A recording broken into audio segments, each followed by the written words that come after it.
네, 오늘도 성령님이 주시는 지극히 큰 능력으로 충만하시기 바라겠습니다. 오늘 말씀은 에베소서 1장 20절에서 23절 말씀입니다.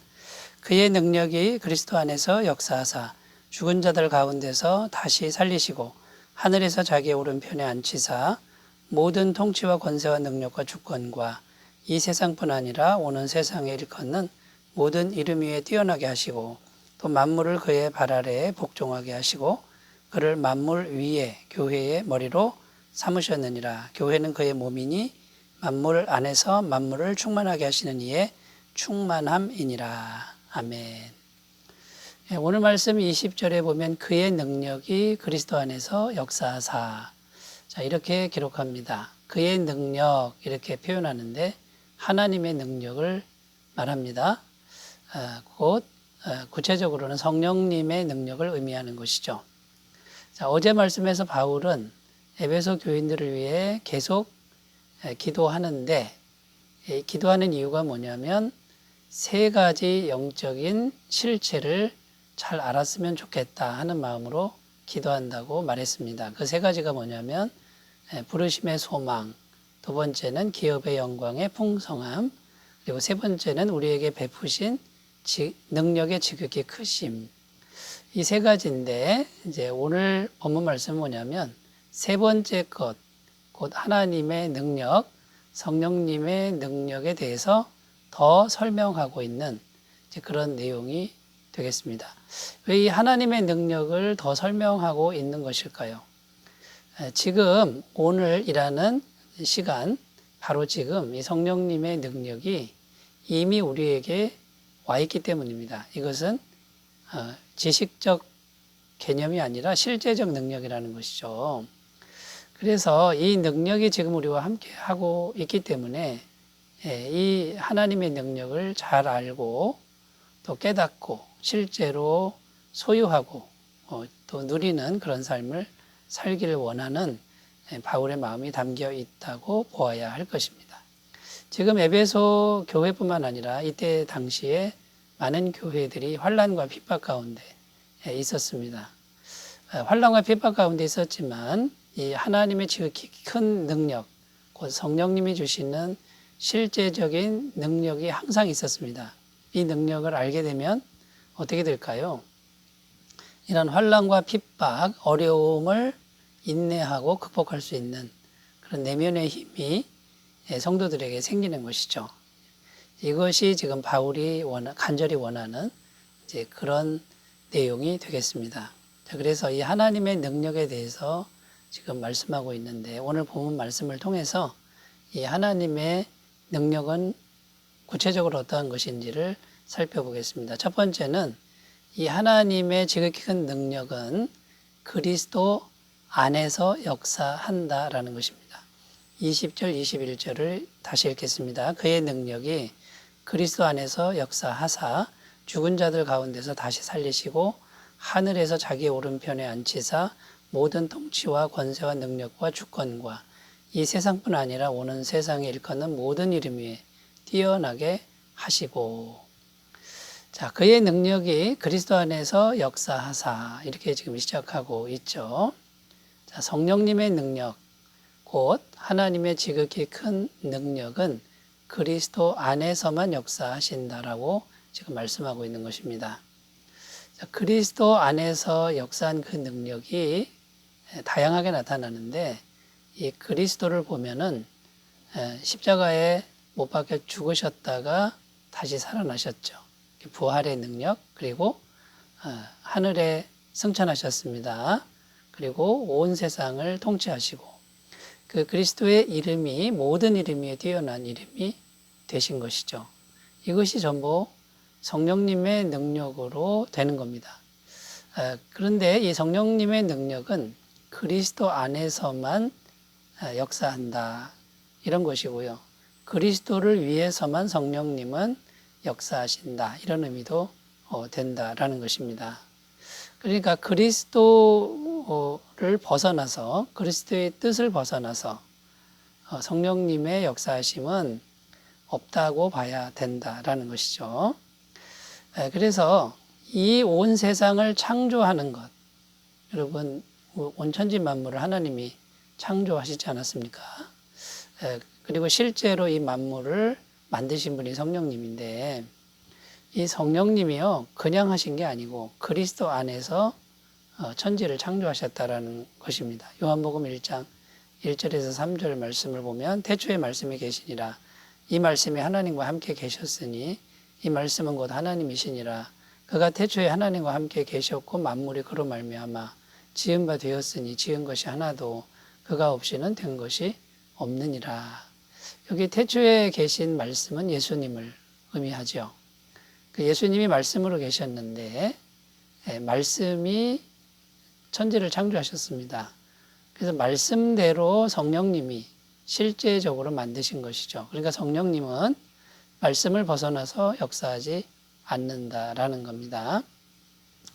또 이스라엘 백성들이 애굽에서 종살이 하다가 이제 구원을 받습니다. 홍해가 갈라지고 10가지 재앙이 내렸습니다. 엄청난 기적이죠. 이것도 역시 성령님의 능력인데 성령님만 독자적으로 운행하신 게 아닙니다. 하나님의 사자, 곧 그리스도 안에서 이루어진 일이라는 것이고요.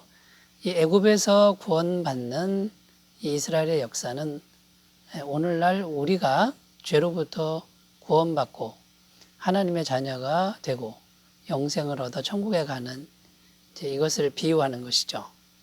그러니까 그리스도께서 하시는 일이 뭐냐면 자기 백성들을 구원하는 일입니다.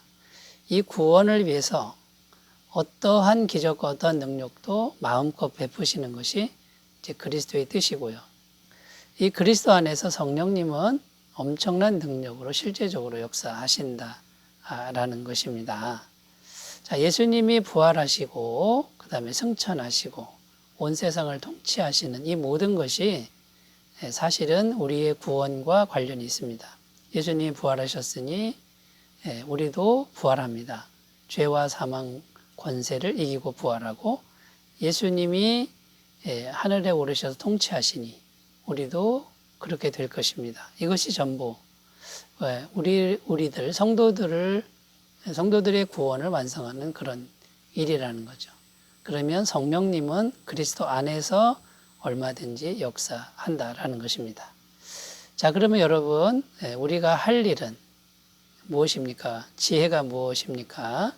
우리 마음에 그리스도를 영접하고 죄사함을 믿고 성령 충만을 위해서 계속 기도하는 것입니다. 성령 충만이 우리에게 이루어지면 하나님의 지극히 큰 능력이 우리 안에 있는 것과 같습니다. 자, 여러분 어디서 하나님의 능력을 구하고 있습니까? 자, 두 번째입니다. 하나님의 능력에 관련된 두 번째 말씀입니다. 하나님의 능력은 성도의 신분을 아주 존귀하게 변화시켜 준다라는 겁니다. 곧 우리의 신분이 굉장히 존귀하게 되었다라는 것이죠. 22절입니다. 또 만물을 그의 발 아래에 복종하게 하시고 그를 만물 위에 교회의 머리로 삼으셨느니라. 자, 이 말씀에 두 가지를 말씀하고 있는데 첫 번째는 교회가 만물 위에 있다.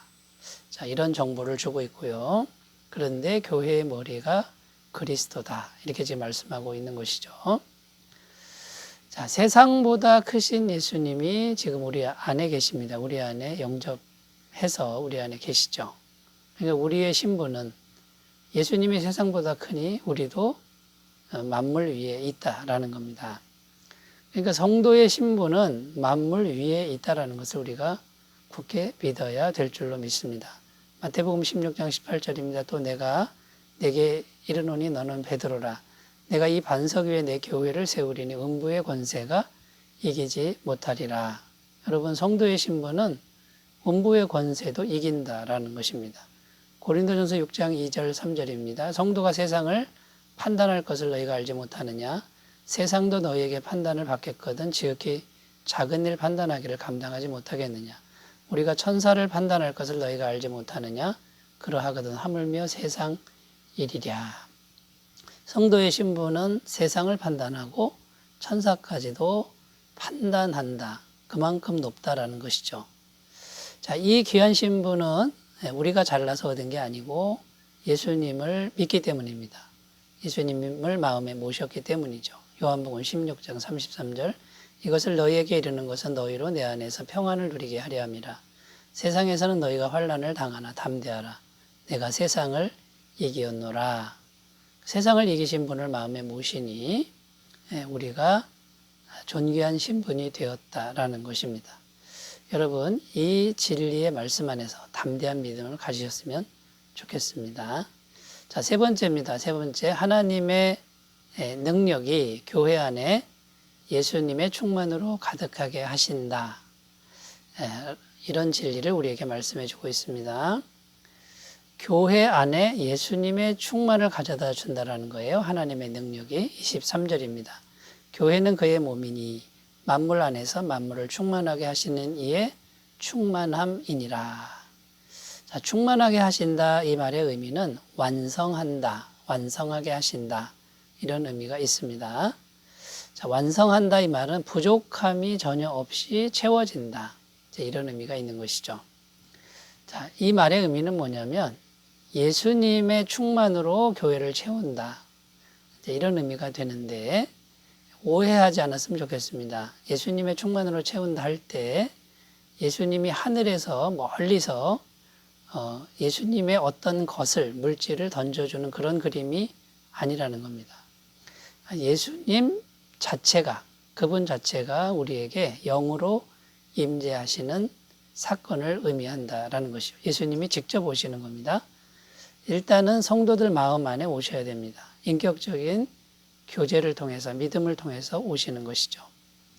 그래서 믿는 성도들이 교회에 모이면 예수님의 영광, 이것은 예수님이 직접 오셔서 부어주시는 거죠. 예수님의 영광, 예수님의 능력, 예수님의 사랑, 예수님의 성품, 예수님의 인내, 예수님의 생명, 예수님의 희생, 예수님의 거룩. 예수님께 속한 모든 것을 계속해서 채워서 충만하게 하신다라는 겁니다. 여러분, 이것이 진짜 교회의 모습이라는 겁니다. 교회의 모습은 예수님의 것으로 충만해야 된다라는 것이고요. 외적인 화려함이나 건물 또는 좋은 프로그램, 무슨 악기, 비싼 악기 이런 것이 아니라는 것이죠. 자, 그러므로 지혜가 무엇이죠? 여러분, 믿음으로 예수님을 마음에 계속 모시고 성령의 충만함을 구하는 것이 지혜 중에 지혜인 줄로 믿습니다. 요한복음 1장 16절입니다. 우리가 다 그의 충만한 데서 받으니 은혜 위에 은혜로라. 받으라고 말씀하고 있고요. 골로새서 2장 10절에도 너희도 그 안에서 충만하여졌으니 그는 모든 정사와 권세의 머리시라. 여러분, 예수님의 충만하신 것, 어떤 것이 아니라 예수님 그분을 인격적으로 믿음으로 모시고 예수님의 것으로 충만한 심령들, 또 교회가 되시기 바라겠습니다. 기도합니다. 하나님 아버지, 하나님의 능력은 지금 우리에게 이미 와 있고 실제적 능력입니다. 예수님을 통해서 믿음으로 받게 하여 주옵소서. 예수님의 이름으로 기도드립니다. 아멘. 주님의 은혜 충만하시기 바라겠습니다. 감사합니다.